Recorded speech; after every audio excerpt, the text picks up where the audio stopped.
Okay. Hello. I'm Sarah Frechette. I'm the owner of the Country Club on Hampton. And I would like to start by wishing you all the happiest of International Women's Day.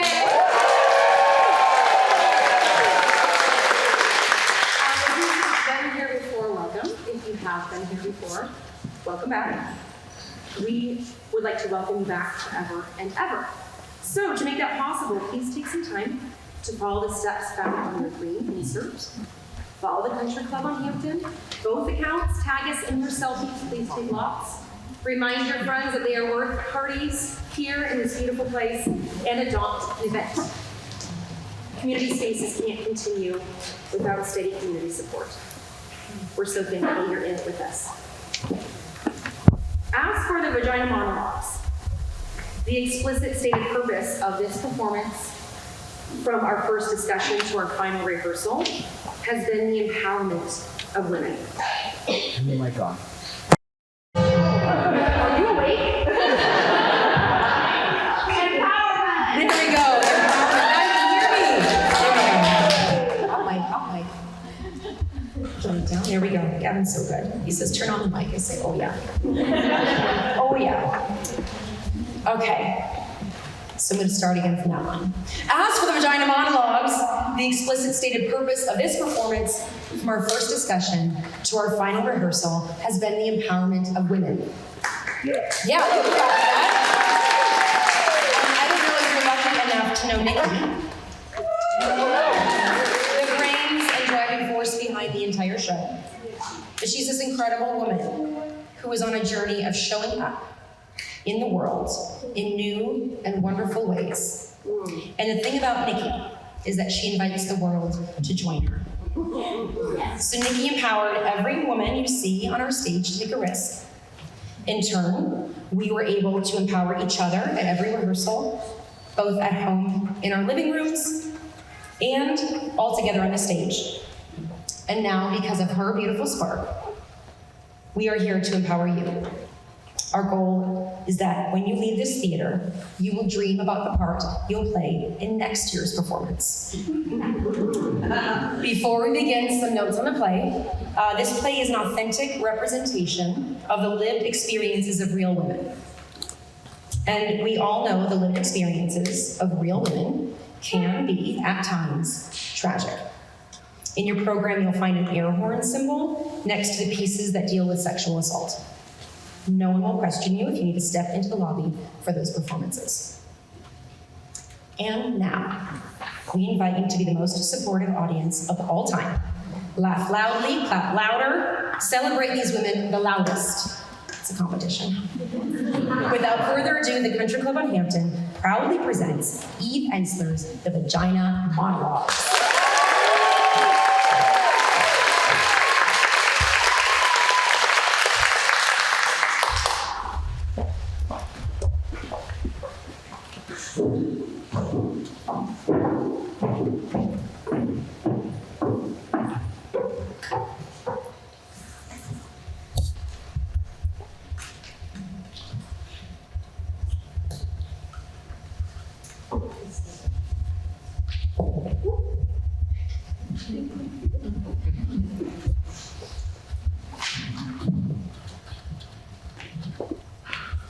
I bet you're worried.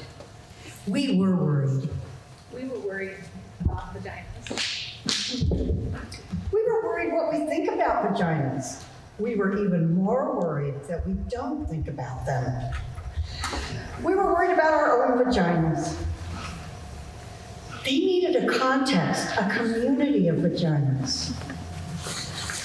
There's so much darkness and secrecy surrounding them, like the Bermuda Triangle. Nobody ever reports back from there.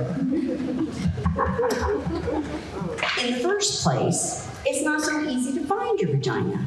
Some women go weeks, months, and even years without looking at it. A high-powered businesswoman was interviewed, and she said she was too busy. She didn't have time. Looking at your vagina, she said, is a full day's work.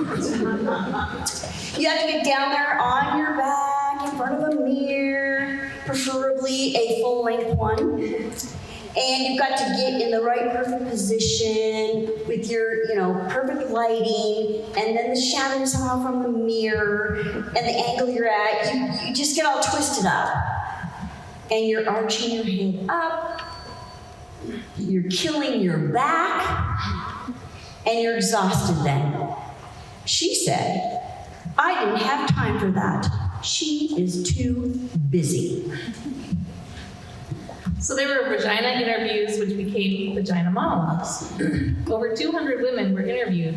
Older women, young women, married women, lesbians, single women, college professors, actors, corporate professionals, sex workers, African American women, Asian American women, Hispanic women, Native American women, Caucasian women, Jewish women. Okay, at first, women were reluctant to talk. They were a little shy, but once they got going, you couldn't stop them.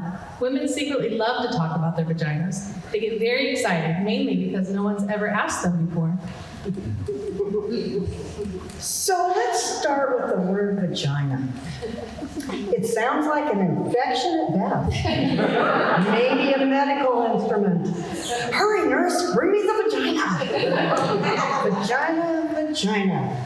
Doesn't matter how many times you say it, it never sounds like a word you want to say. It's a totally ridiculous, completely unsexy word. If you use it during sex, trying to be politically correct, darling, will you stroke my vagina? It kills the act right there. We were worried about vaginas. We were worried what we call them and what we don't call them. In Great Neck, New York, they call it a pussycat. A woman there said that her mother used to tell her, don't wear panties underneath your pajamas, dear. You need to air out your pussycat. In Westchester, they called it a poogie. In New Jersey, they call it a twat.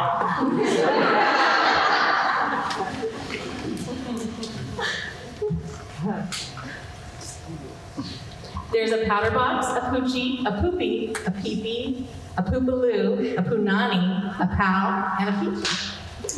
Toady, Dee-dee, Nishi, Dignity, Monkey Box. Coochie snorter. Cooter. Lady. Lulu.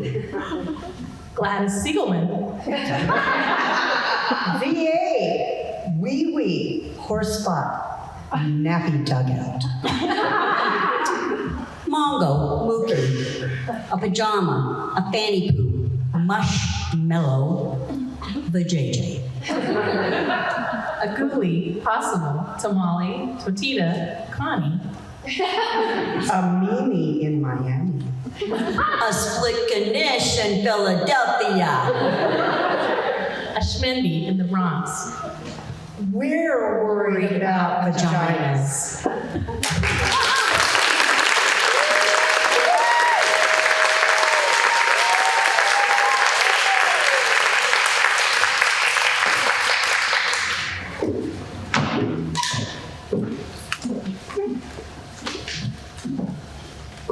Some of the monologues are based on one woman's story. Some of the monologues are based on several women's stories surrounding the same theme. And a few times, a good idea became an outrageous one. This monologue is based on one woman's story, although the subject came up in every interview and was often fraught, the subject being hair.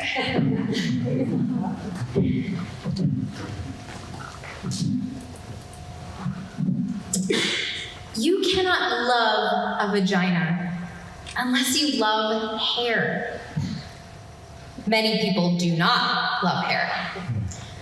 My first and only husband hated hair. He said it was cluttered and dirty. He made me shave my vagina. It looked puffy and exposed and like a little girl.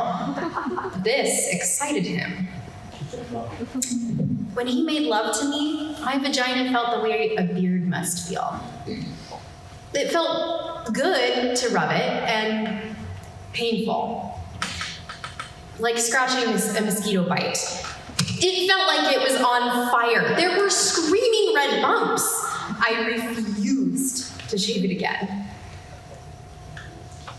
Then my husband had an affair. When we went to marital therapy, he said he screwed around because I wouldn't please him sexually. I wouldn't shave my vagina. The therapist had a German accent and gasped between sentences to show her empathy. She asked me why I didn't want to please my husband. I told her I thought it was weird.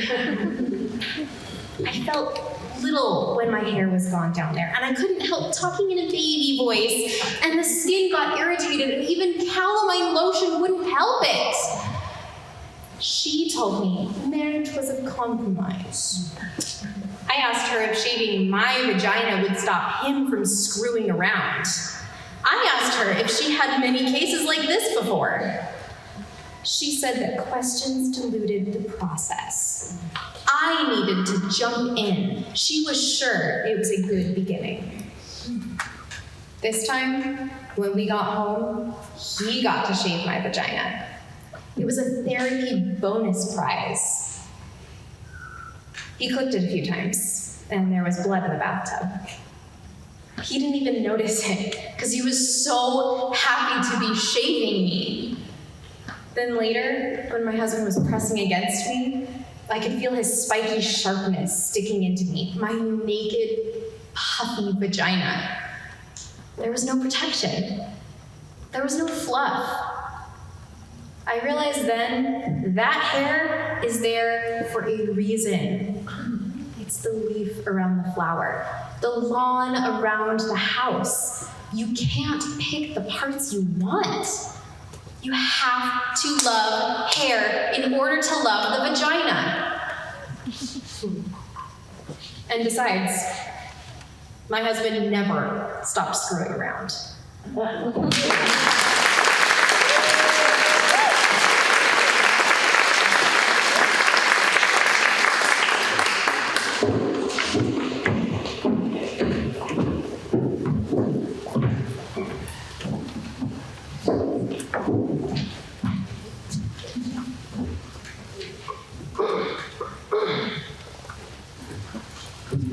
All of the women were asked the following questions. If your vagina got dressed, what would it wear? Glasses, a beret, leather jacket, silk stockings, mink, a pink boa, A male tuxedo, jeans, something form-fitting. Emeralds, an evening gown, sequins, Armani only. a tutu, see-through black underwear, a taffeta ball gown. something machine washable, Costume eye mask, purple velvet pajamas, Angora, a red bow. Ermine and pearls, a leopard hat, a silk kimono, sweatpants, a tattoo. an electric shock device to keep unwanted strangers away. High heels, lace, and combat boots. Purple feather twigs and shells. Cotton. A pinafore. If your vagina could talk, what would it say? 2 words. Slow down. Is that you? Feed me. I want yum yum. Oh yeah. Start again. No, over there. Lick me. Stay home. Brave choice. Think again. Embrace me. Let's play. Don't stop. More. Remember me? Come inside. Not yet. Whoa, Mama. Yes. Rock me. Enter at your own risk. Oh God. Thank God. I'm here. Let's go. Find me. Thank you. Bonjour. Too hard. Don't give up. Where's Brian? That's better. Yes, there. Yes.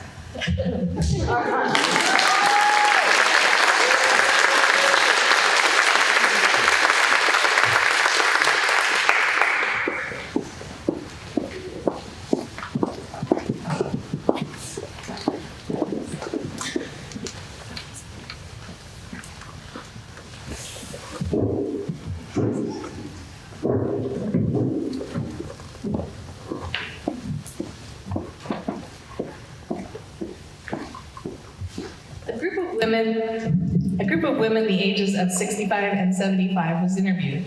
These interviews were the most poignant, possibly because many of these women had never had a vagina interview before. One woman, who was 72, had never even seen her vagina. She washed herself in the shower and bath, of course, but never with conscious intention. She had never had an orgasm. At 72, she went into therapy, as they do in New York, and with the help of her therapist, she went home one afternoon by herself, lit some candles, took a bath, played some music, and she got down with herself.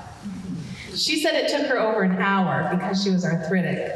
But when she finally found her clitoris, she said she cried. This monologue is for her.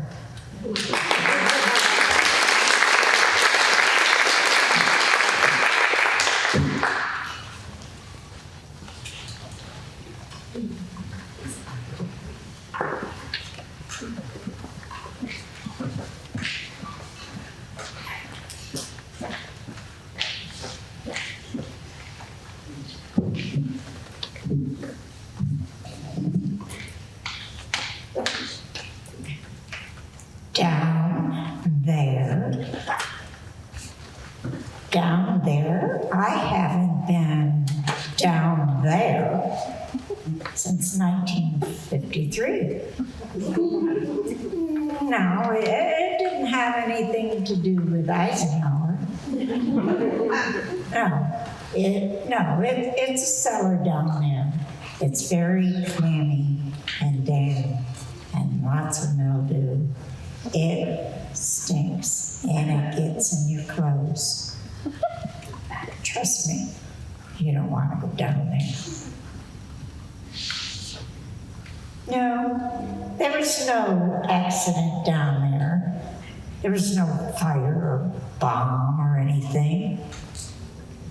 It didn't blow up. It wasn't so dramatic.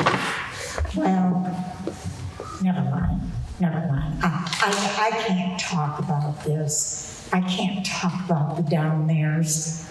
We didn't do that kind of thing when I was a girl. What is a smart girl like you asking me about the down theres for? What? Jesus. There was this boy, Andy Lefka. He was cute, at least I thought he was, and tall like me. He asked me out in his car on a date, a new Chevy Bel Air car.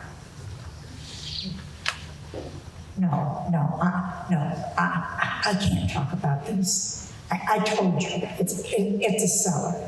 You don't want to go down there. It's damp and it pipes leak and they rattle and things get caught and little animals and stuff. You don't want to go down there. Yeah, okay, Andy left. Oh, Andy and I went out on a date in his car. And I was sitting there, looking at my long legs and my bony kneecaps smushed up against the dash of the car, when all of a sudden, Andy reached over, grabbed me, and kissed me in that take control kind of way you see in the movies. Well, I got excited. I got very excited. And then there was a flood. There was a flood down there. And it was like this river of passion that flowed right through me, right through my panties, right on to the seat of this brand new Chevy Bel-Air. Well, Andy, well, it didn't stink, it wasn't smelly, or at least I didn't think it was. But Andy said that it smelled like sour milk and that I was ruining his car seat. I tried to tell him, that I'm normally not like that, but he took me by surprise and I couldn't help myself.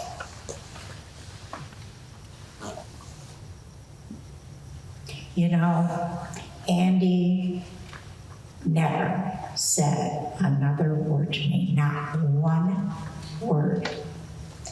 He drove me home, and I got out of the car. I shut the door, and I shut the store, never to open it again. I dated once after that, but I was too nervous about the flood, and I just couldn't go there anymore.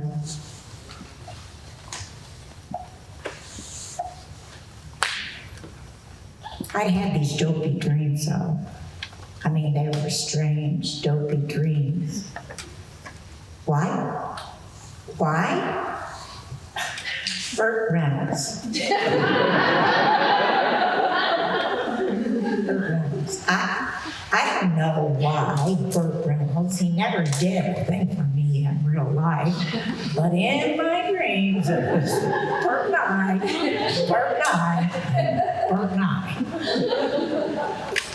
He'd ask me out on a date and we'd go, he'd take me to this fancy restaurant, the kind you see in Atlantic City, with the big chandeliers and thousands of waiters running around with vests on. And we'd be sitting there, Bert and I, laughing and talking, eating shrimp. Big, luscious, juicy shrimp. We really liked spending time together, Bert and I. And then he would look into my eyes, and as he leaned forward,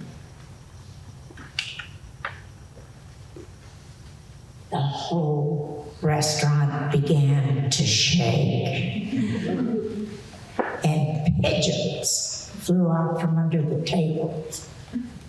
I don't know where the pigeons came from. But all of a sudden, I would have the flood, and it would pour out of me, and pour, and pour. And little boats would be going by in it.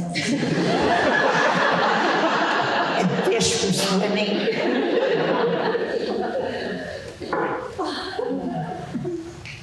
And the whole restaurant would fill up with my flood. And Bert would be standing in it waist deep, looking terribly disappointed and horrified that I'd done it again. And he was horrified as he saw some of his friends, Dean Martin and the like, swimming by.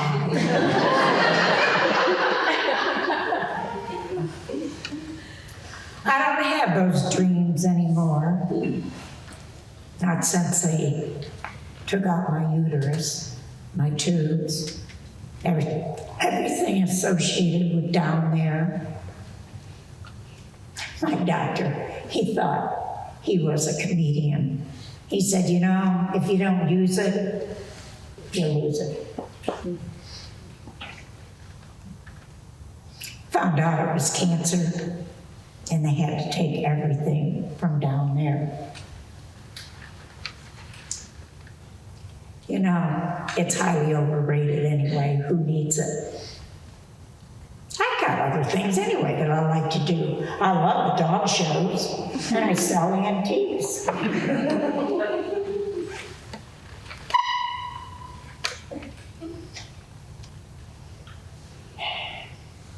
You asked me what it would wear.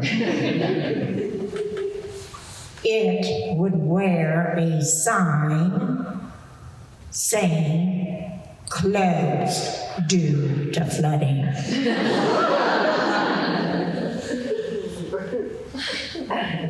What would it say? It wouldn't say anything. It quit being a person a long time. It's a thing down there in the summer, under the house. You just don't go down there anymore.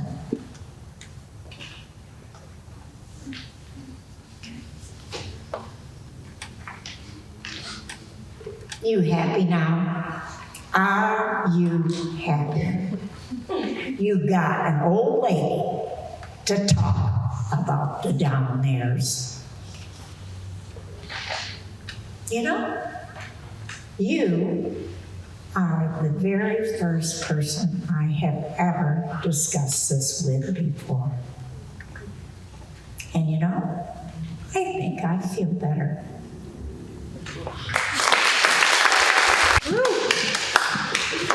All right.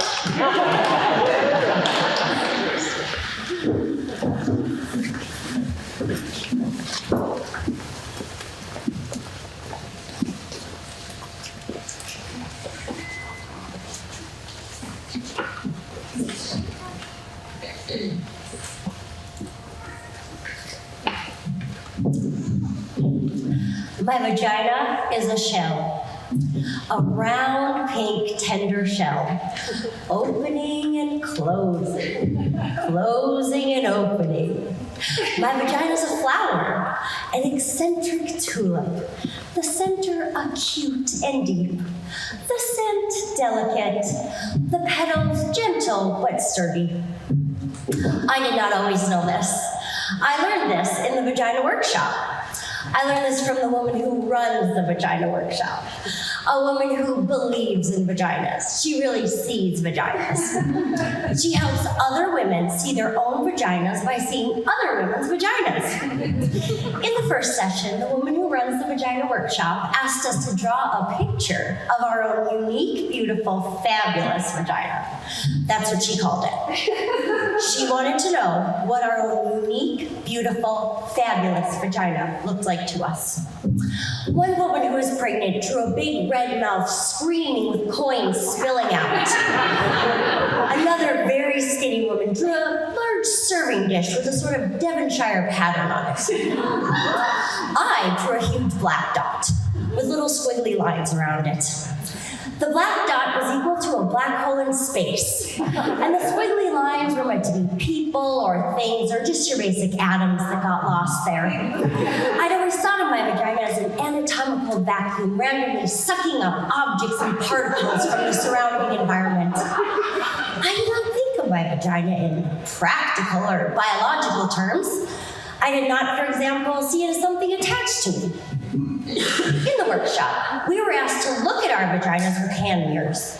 Then, after careful examination, we were to verbally report to the group what we saw. I must tell you that up until this point, everything I knew about my vagina was based on hearsay or invention. I had never really seen the thing. It had never occurred to me to look at it. My vagina existed for me on some abstract plane. It seemed so reductive and awkward looking at it like we were in the workshop on our shiny blue mats with hand mirrors. It reminded me of how the early astronomers must have felt with their primitive telescopes. I found it quite unsettling at first. My vagina, that is. Like the first time you see see a fish cut open and you discover this other, bloody, complex world inside, right under the skin. It was so raw, so red, so fresh. And the thing that surprised me most was all the layers. Layers inside layers, opening into more layers. My vagina amazed me. I couldn't speak when it came my turn in the workshop. I was speechless. I had awakened to what the woman who ran the workshop called vaginal wonder.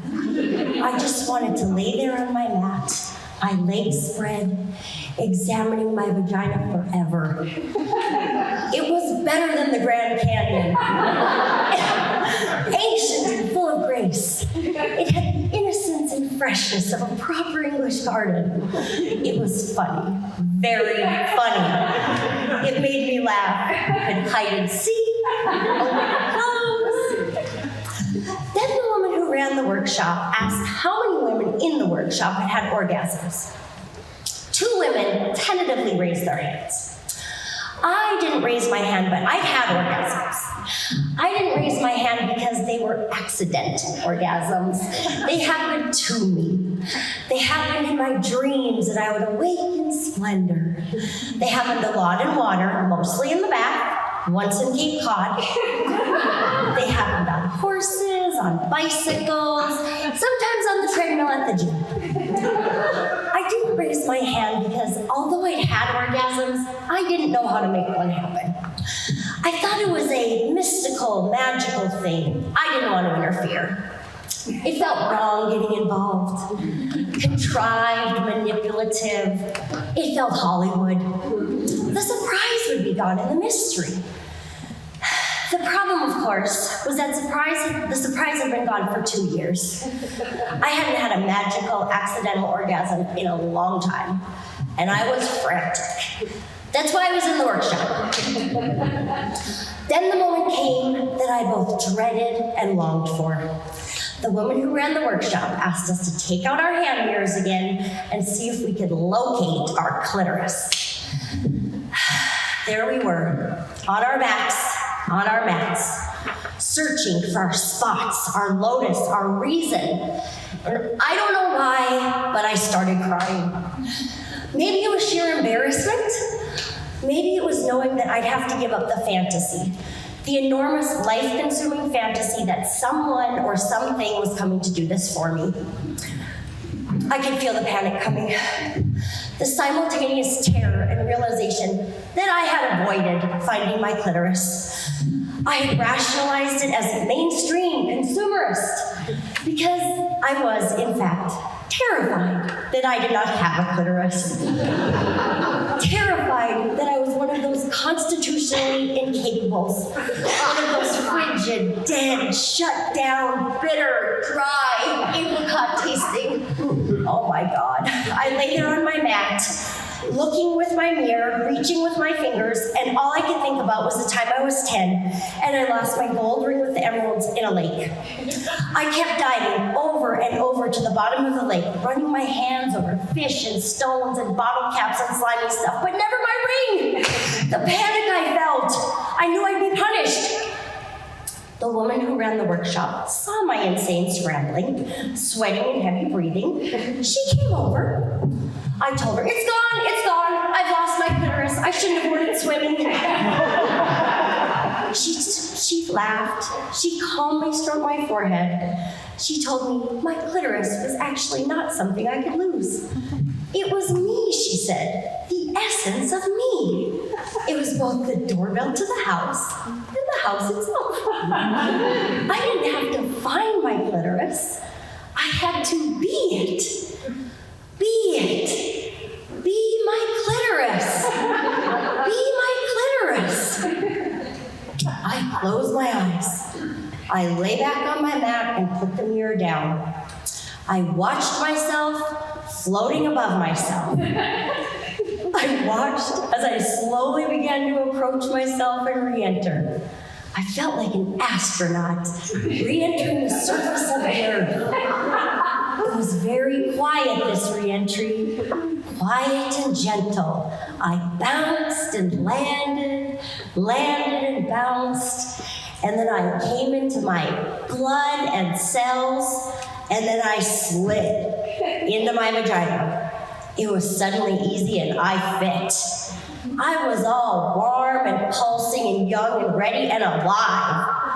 And then, without looking, with my eyes still closed, I put my finger on what had suddenly become me. There was a little quiver at first, which urged me to stay. Then the quiver became a quake, an eruption, the layers dividing and subdividing. The quaking broke open onto an ancient horizon of light and silence, which opened onto a plane of music and innocence and colors. And I felt connection, calling connection, as I lay there thrashing about on my little blue mat. Oh, my vagina is a shell, a tulip, and a destiny. I am arriving as I'm beginning to leave. My vagina, me.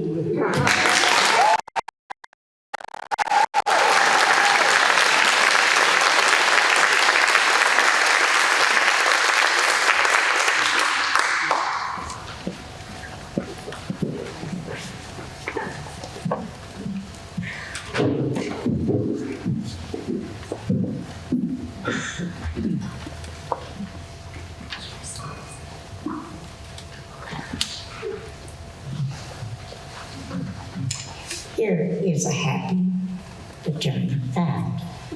This is from a woman, an intimate geographer, Natalie Anjou. The clitoris is pure in purpose. It is the only organ in the body designed solely for pleasure. The clitoris is simply a bundle of nerves, 8,000 nerve fibers to be precise.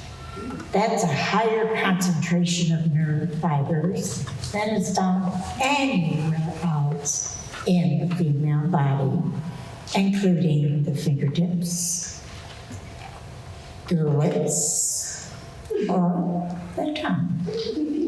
And it is twice the number in a penis.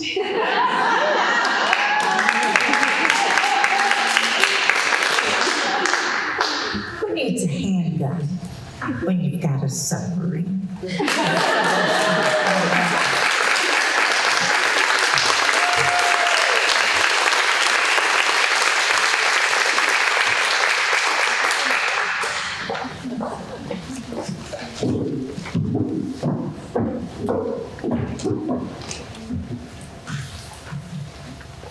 This monologue was based on an interview with a woman who had a good experience with a man.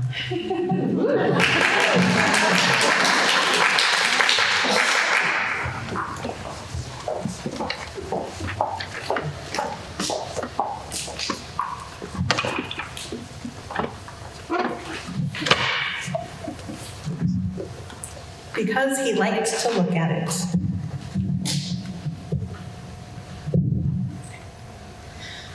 This is how I came to love my vagina. It's embarrassing, it's not politically correct. I know how it should have happened. Me in a tub, grains of salt from the Dead Sea, Enya playing, loving my woman's self. I know the story. Vaginas are beautiful. Our self-hatred is only the internalized repression and hatred of the patriarchal culture. It isn't real. Pussies unite. I know all of it. Like if we'd grown up in a culture where fat thighs were beautiful, we would all spend our days lying in bed, pounding down Krispy Kremes, thighs expanding. But we didn't grow up with that culture. I hated my thighs, and I hated my vagina even more. I thought it was incredibly ugly.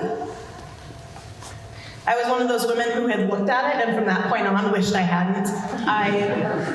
It made me sick. I pitied anyone who had to go down there.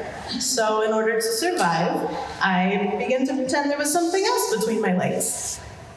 Furniture. I had cozy futons and light cotton comforters, leopard rugs. Or pretty things, silk handkerchiefs, quilted pot holders, place settings. I got so accustomed to this that I lost all memory of even having a vagina. Whenever a man was inside me, I pictured him inside a mink-lined muffler or a Chinese vase. Then I met Bob. Bob was the most ordinary man I had ever met in my entire life. He was thin and tall and nondescript. He wore khaki clothes. He didn't like spicy foods. He didn't listen to Prince. He had no interest in sexy lingerie. In summer, he spent time in the shade. He did not share his inner feelings. He didn't have any problems or issues. And he wasn't even an alcoholic. He wasn't very funny or articulate or mysterious. He wasn't mean or unavailable.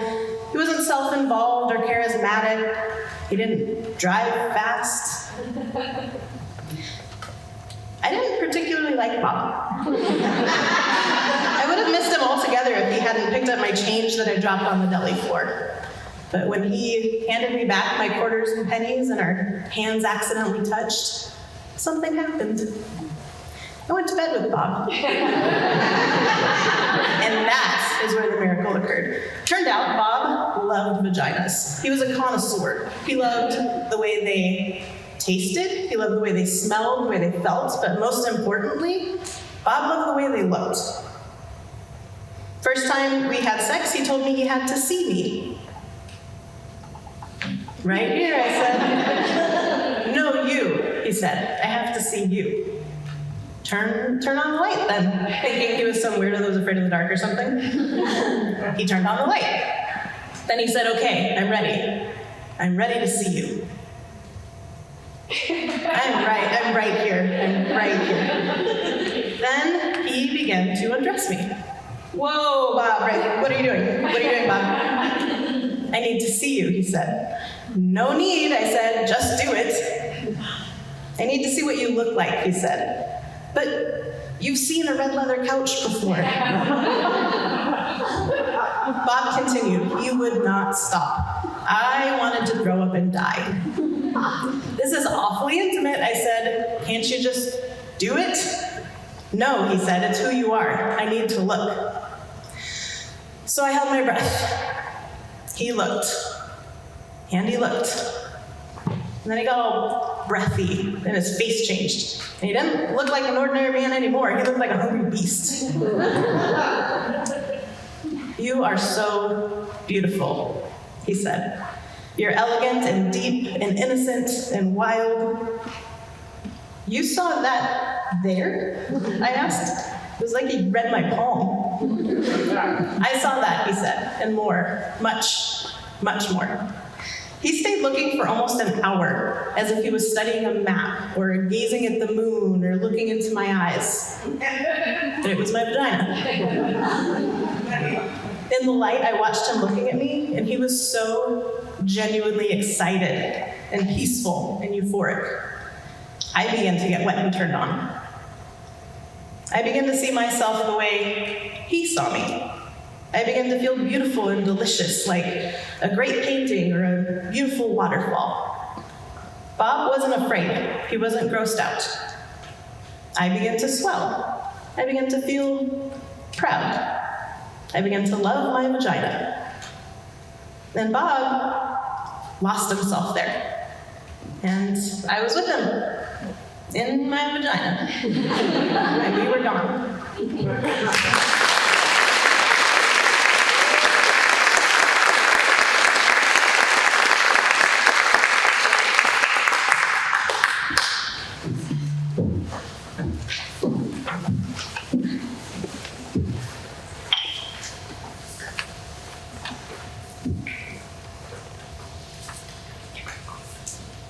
I'm not so happy fact.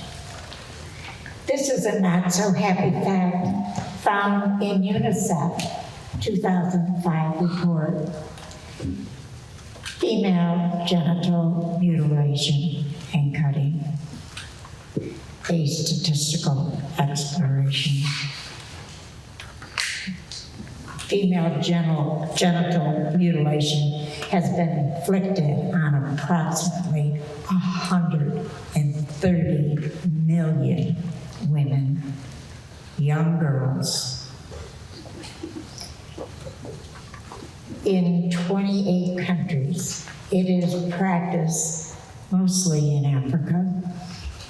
About 3 million young girls a year can expect a knife or a razor or a sharp glass to cut their clitoris or to remove it altogether. In a man, it would range from amputation from part or most of the penis to removal of all of the penis. Short-term results include tetanus, hemorrhage, cuts in the urethra, bladder, and vaginal walls. Long-term chronic uterine infection, increased agony, danger during childbirth, and early death.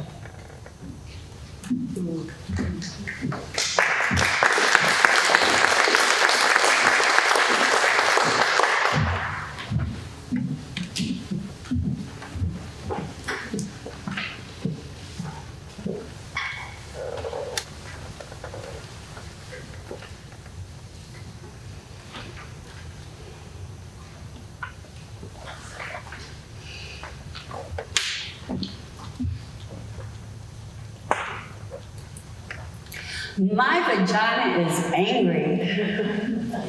It's pissed off. My vagina is furious and it needs to talk, and it needs to talk to you. It needs to talk about all this shit. There's an army of people out there thinking up ways to torture my poor ass, gentle, loving vagina. Spending their days constructing psycho products and nasty ideas to undermine my pussy, vagina motherfuckers. All this shit they think up of to stuff up us, clean it up, shove up us, all these ways to make it go away. Well, my vagina is not going anywhere. It's pissed off and it's staying right here. Like tampons, what the hell is that? A wad of dry fucking cotton you stuff up there? Why can't they find a way to subtly lubricate it? As soon as my vagina sees it, it goes into shock. It closes up. It says, no way. You need to work with the vagina. Introduce it to things. Prepare the way. That's what foreplay's all about. You need to convince my vagina, seduce my vagina. Engage my vagina's trust. And you can't do that with a dry wad of fucking cotton. Stop shoving things up me. Stop shoving things up and stop cleaning up. My vagina doesn't need to be cleaned up. It smells good already. That's what they're trying to do. Don't, stop trying to decorate it. And ladies, don't believe him when he tells you it smells like rose petals when it's supposed to smell like pussy. That's what they're trying to do, trying to clean it up, make it smell like a bathroom spray, our garden. All those douche sprays, floral, berry, rain. I don't want my pussy to smell like rain. All cleaned up like a fish, washing a fish after you've cooked it. I want to taste the fish. That's why I ordered it. Then there are those exams. Oh my God. Who thought them up? There's got to be a better way to do those. Why this scary paper dress that scratches your tits and crunches when you lie down on it? So you feel like a wad of paper somebody just threw away. Why the rubber gloves? The flashlight, like Nancy Drew, working against gravity. Why those Nazi steel stirrups? The mean, cold duck lips. My vagina is angry about those visits. It gets defensive weeks in advance and it won't go out of the house. And then you get there. Don't you hate it? Relax. Scoot down. Relax your vagina. Why? So you can shove Nico duck lips up there? I don't think so. Why can't I find some delicious purple velvet to wrap around me? Lay me down on a feathery cotton spread. Use some friendly pink or blue gloves. I want my feet laid in fur-lined stirrups. And warm up the duck lips. Work with my vagina. But no, more torture. A dry wad of fucking cotton, mean coat duck lips, and thong underwear. What is that all about? Moves around all day, gets stuck in your crusty butt. Vaginas need to be free and loose and wide, not held together. That's why girdles are so bad. You need to move and spread and talk. Vaginas need comfort. Make something like that, something to give them pleasure. No, of course they don't want to do that. Hate to see a woman having pleasure, particularly sexual pleasure. Why not make a nice pair of cotton panties with a French tickler built in? Women be coming all day long. Coming in the supermarket, coming on the subway, hot, happy vaginas. But they couldn't stand it. Wouldn't be able to stand it, seeing all those energized, not taking shit, hot, happy vaginas. Let me tell you, if my vagina could talk, it would talk about itself, like I do. It would talk about other vaginas. It would do vagina impressions. It would wear Harry Winston diamonds. No clothing, just all draped in diamonds. My vagina helped release a giant baby once. It thought it would be doing more of that, but it's not. Now it wants to travel, doesn't want a lot of company. It wants to read and know things and get out more. It wants sex. It loves sex. It wants to go deeper. It yearns for depth. It wants kindness. It wants change. It wants silence and freedom and gentle kisses and warm liquids and deep touch. It wants chocolate. It wants to scream. It wants to stop being angry. It wants to come. It wants to want. My vagina, it wants everything.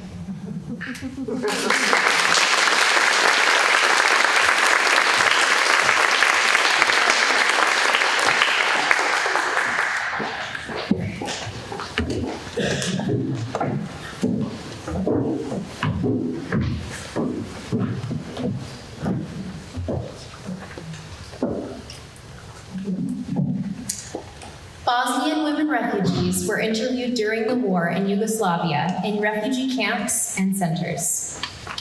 20 to 70,000 women were raped in the middle of Europe as a systematic tactic of war. It was shocking to see how little people did to stop it. And in the United States, each year, about 200,000 women are raped, which is another kind of war. This monologue is based on one woman's story.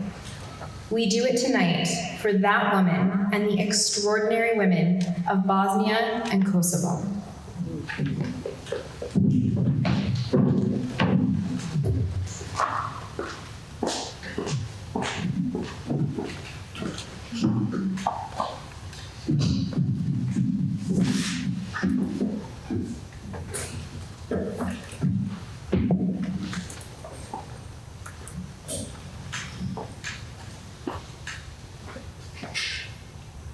My vagina was green water, soft pink fields, cow mooing, sun resting, sweet boyfriend touching lightly with soft piece of blonde straw. There is something between my legs. I do not know what it is. I do not know where it is. I do not touch, not now, not anymore. Not since. My vagina was chatty. Can't wait, so much saying words, talking, always trying, always saying, oh yes, oh yes. Not since I dream there's a dead animal sewn in down there with thick black fishing line. And the dead animal smell cannot be removed. And its throat is slit. And it bleeds through all my summer dresses.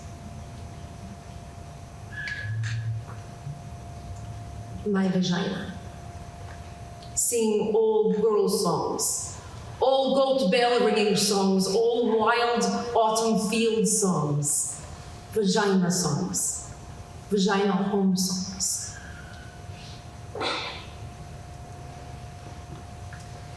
Not since the soldiers put the end of their rifle inside me.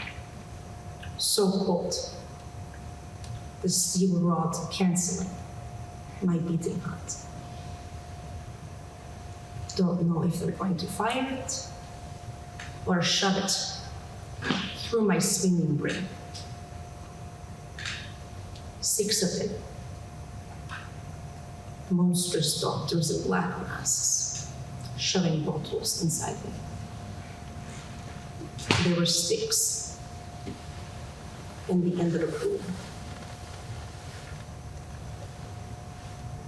My vagina, swimming river water, clear water, flowing over sun-baked stones, clipped stones over and over.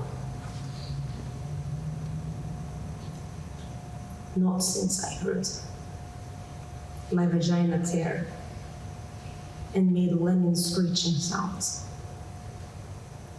Not since a piece of the lip came off in my hand.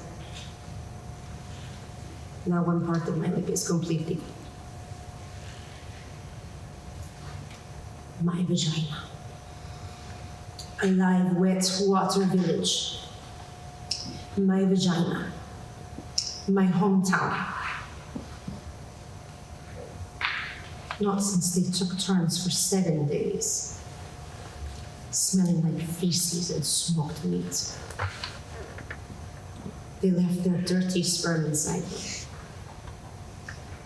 I became a river of poison and pus, and all the fish died and all the crops. My vagina. My live, wet water village. They invaded it, butchered it, and burned it down. I do not visit anymore. I do not touch. I live someplace else now. I do not know where that is.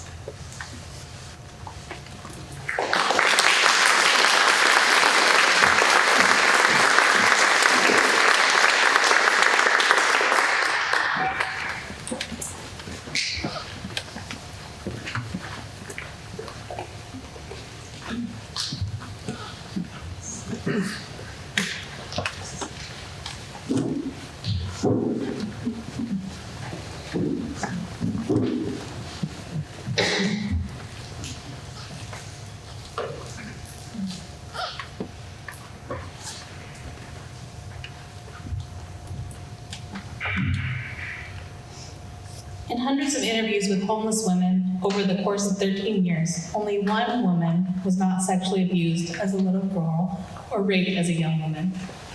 For most of these women, home is a very scary place, a place they have fled. The shelters are ironically the first places many of them ever find safety, protection, and comfort. This is a woman's story as she told it. What isn't in the story is the fact that this woman met another woman in a shelter and they fell in love. And through their love, they both got out of the shelter system.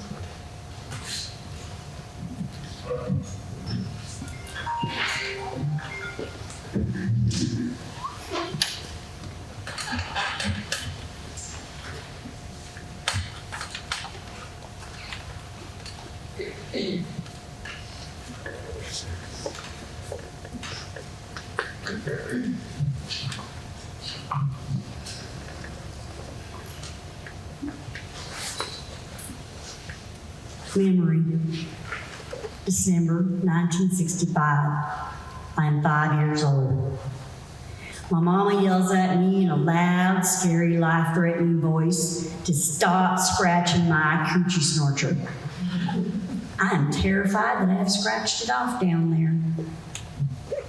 I do not touch myself again, not even in the bath. I'm afraid of the water getting in and filling me up so that I explode.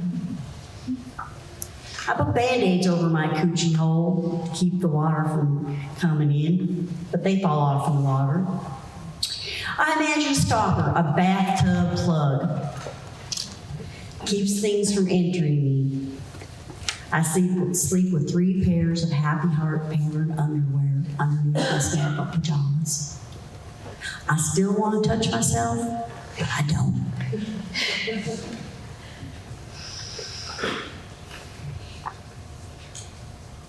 Memory, 7 years old. Edgar Montaigne, who is 10, gets mad at me and punches me with all his might between my legs. Feels like it breaks my entire self. I limp home. I can't pee. My mama says, "What's wrong with your coochie snorcher?" And I tell her what Edgar did to me, and she yells at me and says, "Don't let anyone ever touch you down there again." And I try to explain. I go, "Mama, he didn't touch it. He punched it."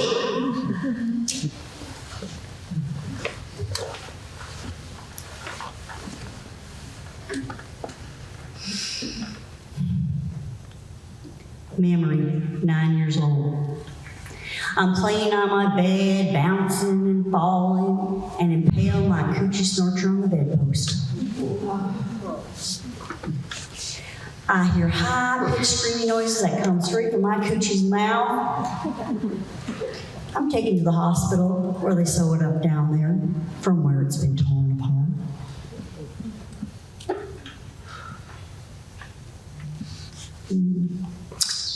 Memory, 10 years old.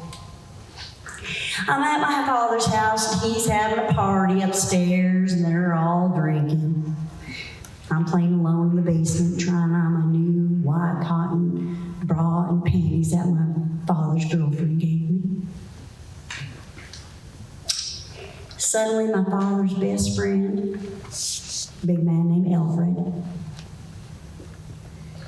comes up behind me and he pulls down my new underpants. And he sticks his big hard penis into my coochie snorcher. I scream, I kick, I try to fight him off, but he still gets it in. My father's there. He has a gun. And there's a loud, horrible noise. And then there is blood all over Alfred and me. Lots of blood. I feel like my coochie snorcher has finally fallen out. Alfred is paralyzed for life.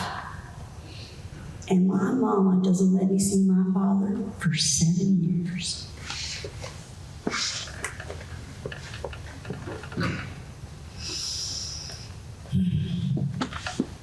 Memory, 13 years old. My coochie snorcher is a very bad place. It's a place of pain and nastiness, invasion, punching, and blood. It's a place that's a site for mishaps. It's a bad luck zone. I imagine a freeway going right through my legs, and I'm traveling far away from here.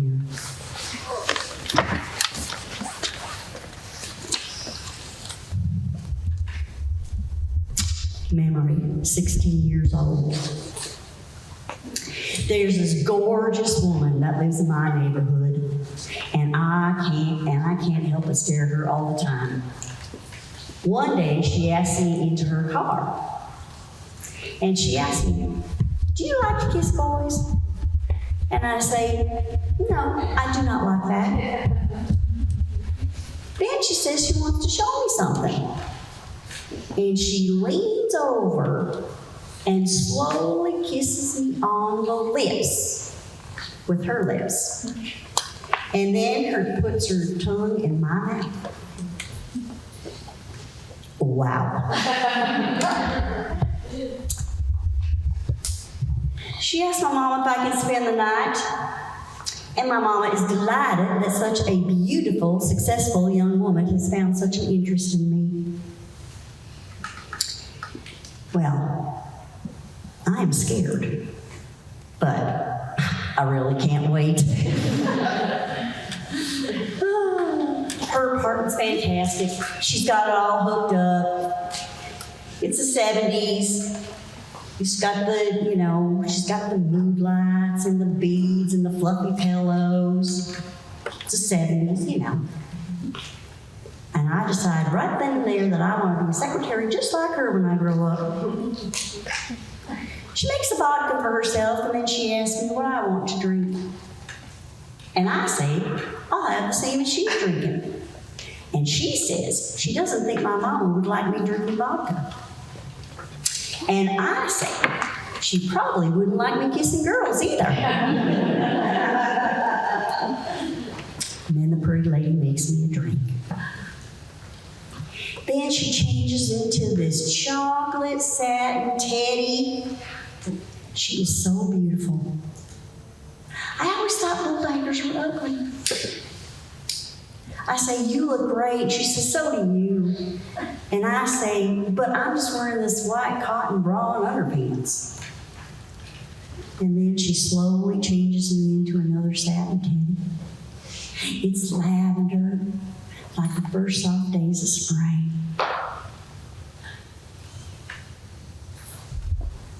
The alcohol has gone to my head, and I am loose and ready. There's a picture over her bed of a naked black woman with a huge afro. Then she does everything to me in my coochie snorcher that I always thought was nasty before. And wow. I am so hot and so wild. She says, "Your vagina, untouched by man, smells so fresh and so nice." I wish I could keep it that way forever. I get crazy wild. And then the phone rings. And of course, it's Mom. I'm sure she knows. She catches me at everything. I'm breathing so heavy and I try to act normal. When I get on the phone, she says to me, "What's wrong with you? Have you been running?" And I say, "No, Mama, I am exercising." Then she says that she wants to talk to talk to my mama. And she tells the beautiful secretary to make sure that I'm not around any boys. And the lady tells her, "Trust me, there's no boys around here." Afterwards, the pretty lady teaches me everything about my coochie snarcher. She makes me play with myself in front of her, and she teaches me all the different ways to give myself pleasure. She is very thorough. She tells me that I always know how to give myself pleasure, so I never need to rely on a man. In the morning, I am worried that I have become butch because I am so in love with her. She laughs, and you know what? I never see her again. Or my sorry-ass coochie snorcher, and raised it to a new kind of heaven.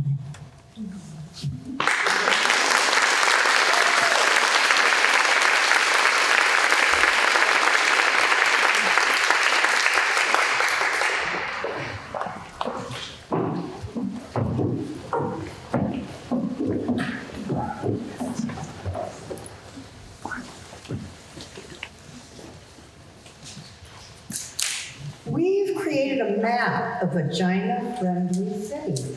Welcome, Mesa. We are wild for vaginas in Pittsburgh. In fact, a woman from Pittsburgh was obsessed about a particular word, a pejorative word, used to describe the vagina. Her mission was to reconceive the word.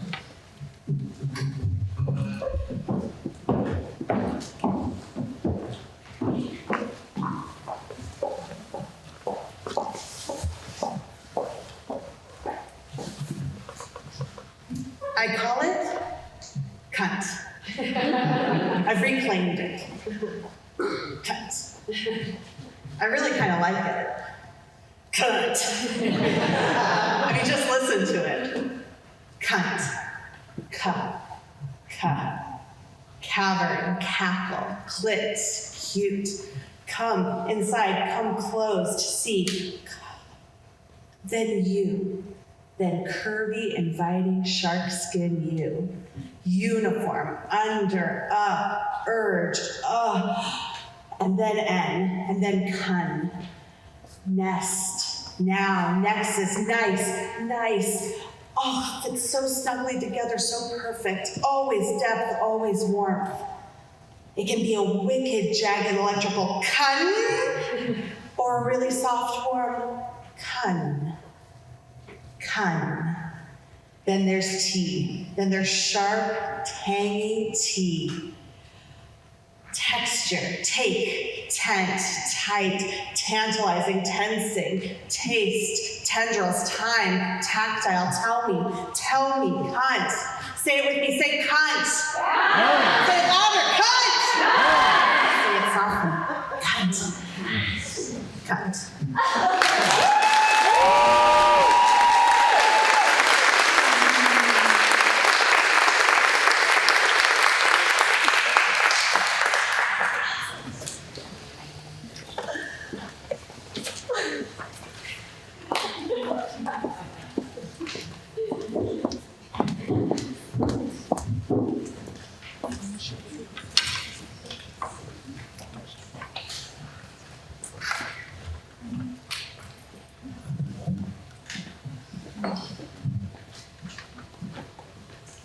A 6-year-old girl was asked, if your vagina got dressed, what would it wear? Red high tops and a men's cap worn backwards. If it could speak, what would it say? I would say words that begin with the letters B and T. Turtle and violin are examples. What does your vagina remind you of? A dark, pretty peach, or a diamond from a treasure, and it's all mine. What's special about your vagina?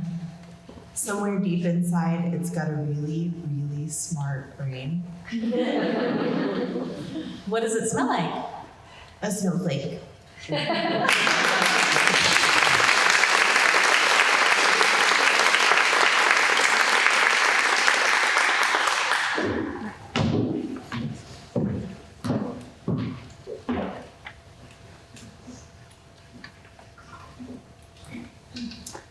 Sex workers have rich, compelling, complex relationships with their vaginas. This particular woman blows my mind. She was a sex worker who only did sex work with women.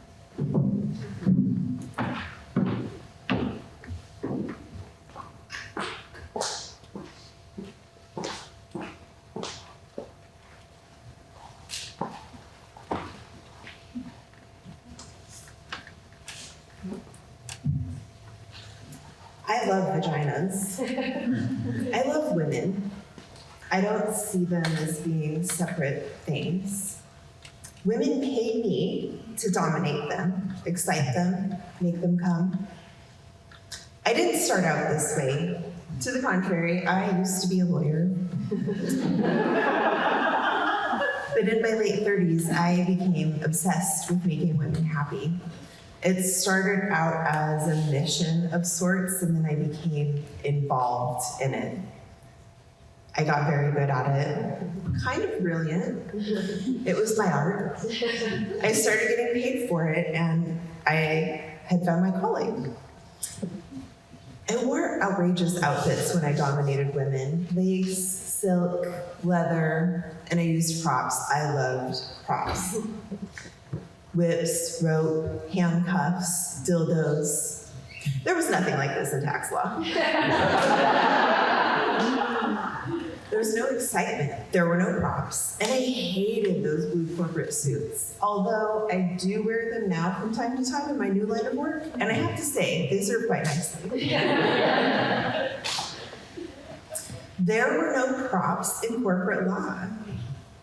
There was no wetness, no dark, mysterious foreplay, no erect nipples, no delicious mouths.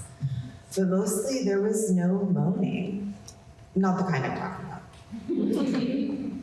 That was the thing. I realize now that moaning is what ultimately seduced me. It got me addicted to making women happy. When I was a little girl and I would see women in the movies making love, making strange orgasmic sounds, I used to laugh. I got strangely hysterical. I couldn't believe that big, ungoverned sounds like that were coming out of women. I wanted to moan. I used to practice in front of the mirror, on a tape recorder, moaning in various keys and tones. But always when I played it back, it sounded fake. It was fake because it wasn't rooted in anything sexual, only in my desire to be sexual. But then, when I was about 10, I was on a car trip once, and I had to pee so badly. This went on for over an hour. And by the time I got to pee in this tiny little dirty gas station, I was so excited that I moaned. I couldn't believe it. Me, moaning in a Texaco station in the middle of Louisiana. I became a moaner. It made most men anxious. I would get loud and they couldn't concentrate on what they were doing. They'd lose focus and then they'd lose everything. We couldn't make love in people's homes because the walls were too thin. I got a reputation in my building and people stared at me with contempt in the elevator. It started to feel bad about my moaning. I got quiet and polite, made noise into a pillow. I learned to choke my moan, to hold it back like a sneeze. This is about the time I start getting headaches and stress disorders. I was becoming hopeless until I discovered women.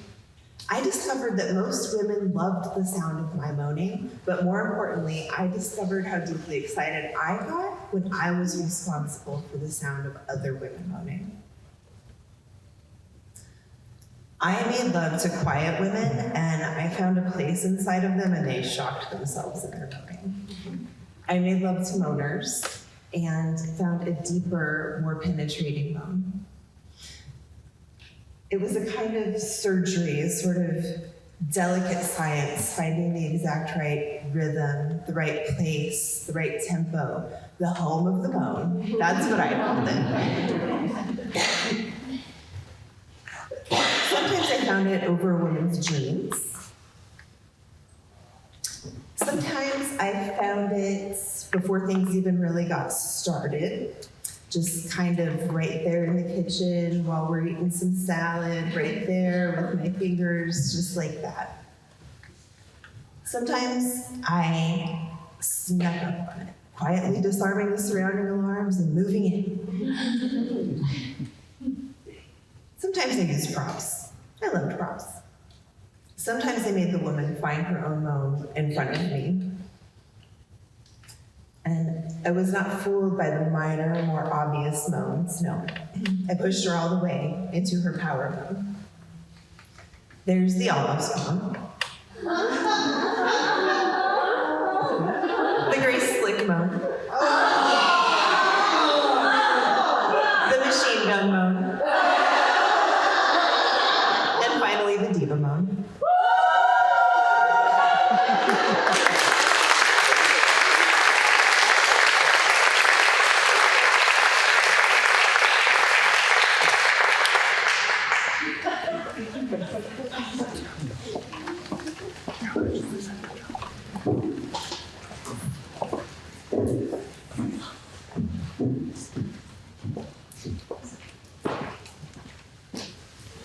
This piece was performed for some time without any mention of birth, which seems like a bizarre omission.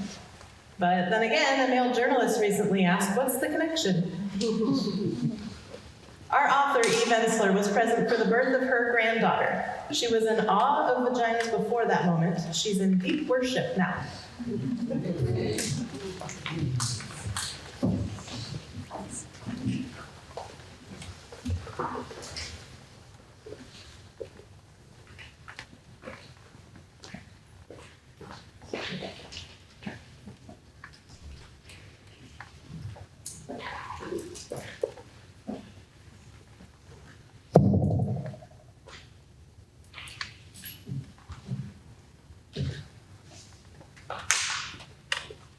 I was there when her vagina opened. We were all there, her mother, her husband, and I. And the nurse from Ukraine, who had her whole hand up in there, twisting and turning, with a rubber glove. And she was talking casually to us. Like she was turning on a loaded faucet. I was there in the room when the contractions made her crawl on all fours, made unfamiliar moans coming out of all of her pores. And still there after hours, when just suddenly she screamed, her arms striking at the electric air. I was there when her vagina changed from a shy sexual hole to an archaeological tunnel, a sacred vessel, a Venetian canal, a deep well with a tiny child inside, waiting to be rescued. I saw the colors of her vagina, they changed. Saw the bruised broken blue, the blistering tomato red, the pink, the gray, the dark. Saw the blood-like perspiration along the edges. Saw the yellow and white liquid, the shit. Oh, the shit.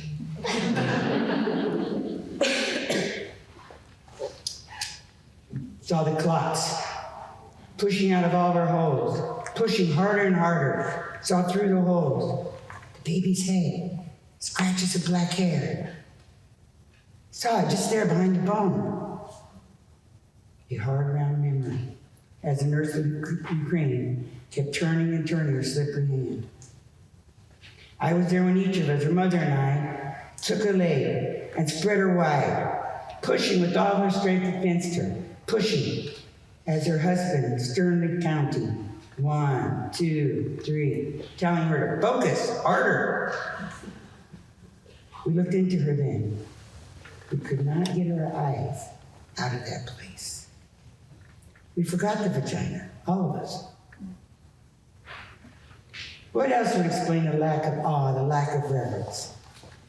I was there when the doctor reached in with Alice in Wonderland spoons, and there as her vagina became a white operatic mouth, singing with all its strength.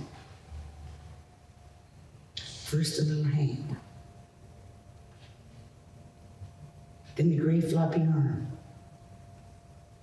then the fast-moving swimming body, swimming, quickly into our weeping arms. I was there later, after I just turned and faced her vagina. I stood and let myself see her there, spread, completely exposed, mutilated, swollen, and torn, bleeding all over the doctor's hand as he was casually sewing her there. I stood, and suddenly her vagina became a red, pulsing heart. The heart is capable of sacrifice. So is the vagina.